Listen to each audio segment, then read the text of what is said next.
अस्तिको शनिबार हामी तारकेश्वर ककनी सर्किट हाइक गएका थियौँ। जितपुर फेरि हेल्थ पोस्टमा भेला भएर हामीले हाइक सुरु गऱ्यौँ।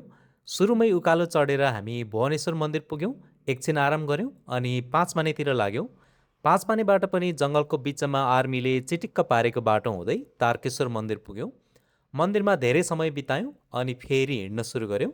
सूर्यचरको खुल्ला चौरमा बसेर खाजा खायौँ अनि निस्किने बेलामा सिमसिम पानी पर्न थाल्यो।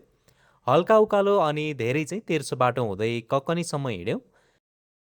ककनीबाट चाहिँ ओह्रालो बाटो भएर एउटा सानो झरना पुग्यौँ, एकछिन आराम गऱ्यौँ।